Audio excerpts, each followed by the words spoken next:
कल स्वच्छ सर्वेक्षण 2020 में पटना के सबसे कम साफ शहर होने का मुद्दा अब बिहार में तूल पकड़ रहा है। तेजस्वी यादव ने ताना कसा है कि नीतीश कुमार कहीं तो नंबर 1 निकले। वैसे इस सूची में बिहार के लिए मायूस होने वाली बातें और भी हैं। पटना सूची में 47वें नंबर पर है। 10 लाख से कम की आबादी वाले 10 सबसे गंदे शहरों में 6 बिहार के हैं। 100 से ज्यादा नगर निकायों वाले राज्यों में भी बिहार आखिरी नंबर पर है। बिहार के लिए संतोष की बात बस ये है कि गंगा किनारे बसे साफ शहरों में मुंगेर तीसरे नंबर पर है। और बिहार विधानसभा में विपक्ष के नेता तेजस्वी यादव ने ट्वीट करके नीतीश सरकार पर तंज कसा है। उन्होंने लिखा है कि देश में पटना को गंदगी में नंबर 1 स्थान मिलने पर 15 सालों के माननीय मुख्यमंत्री श्री नीतीश कुमार जी को कोटि कोटि बधाई। चलिए 15 सालों में कहीं तो नंबर 1 स्थान प्राप्त किया। और बिहार बीजेपी के अध्यक्ष संजय जायसवाल बढ़ती आबादी को इसके लिए कसूरवार मान रहे हैं। सबसे पहले तो हम सबों को भी सुधरना पड़ेगा।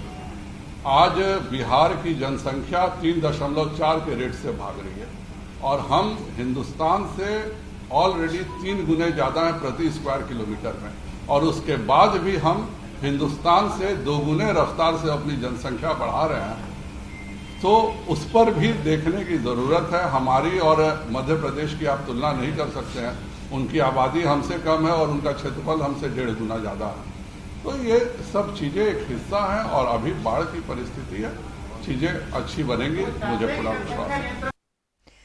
और सीधा रुख करते हैं हमारे सहयोगी मनीष कुमार का। मनीष, जो हम अभी जायसवाल जी का बयान सुन रहे थे कि आबादी इसके लिए कसूरवार है, लेकिन कैटेगरी तो वही है जिसमें आबादी लगभग सबकी उसी प्रकार की है जिसमें ये दिया गया है। ये कह रहे हैं बाढ़ है और कई तरह के एक्सक्यूजेस जो हैं वो बता रहे हैं।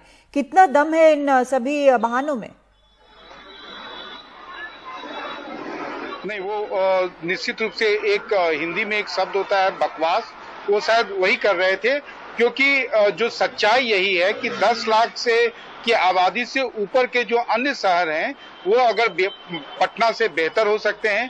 बिहार जो है ओवरऑल रैंकिंग में भी नीचे से टॉप किया है। तो ये जो 2 बातें हैं, इससे एक चीज साफ होती है कि भले ही बिहार में डबल इंजन की सरकार हो, लेकिन 15 साल में उन्होंने शहरीकरण, शहरों को साफ रखने को कभी प्राथमिकता नहीं दिया। संजय जायसवाल अगर गोल मटोल जवाब दे रहे हैं तो उसके पीछे का कारण यह है कि ये जो नगर विकास मंत्रालय है वो हमेशा बीच के 2-3 सालों को छोड़कर हमेशा उनके पास रहा, उनके मंत्री रहे।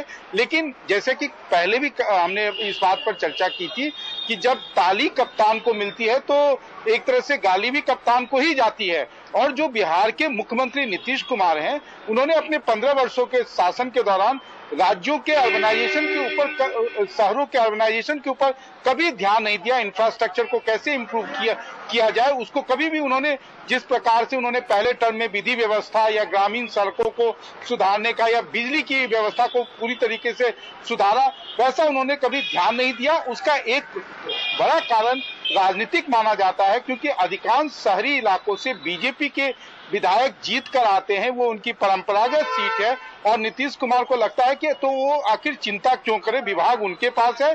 तो आखिर जब इस मामले में अगर शहरों में गंदगी फैली हुई है तो लोग उससे उद्वेलित होकर कभी अपने विधायकों को नहीं बदलते, पार्टियों को, बीजेपी को कभी गाली नहीं देते। तो आखिर उनको उसकी एक सीमा से ज्यादा क्यों चिंता करनी चाहिए? और इसका परिणाम जो है बिहार में शहरों में रहने वाले लोग भुगत रहे हैं। और आप कह सकते हैं कि ये जो पूरा रैंकिंग है, शायद इससे बड़ा जो है बिहार के लिए, मुख्यमंत्री नीतीश कुमार के लिए करारा जो है तमाचा नहीं हो सकता है कि उनके शासनकाल में कैसे चीजें जो हैं और बद से बदतर हुई है। लेकिन अगर आप विपक्ष को भी देखेंगे कि तो विपक्ष ट्वीट करता है, लेकिन इस मामले पे कभी सड़कों पर नहीं उतरता है कि आप अपनी व्यवस्था सुधारिए। बिहार शायद देश का एकमात्र शहर हो जहां पर अधिक बारिश होने से 10 दिनों तक जल जमाव भी हो जाता है, जैसा पिछले साल हुआ। कादम्बी जी।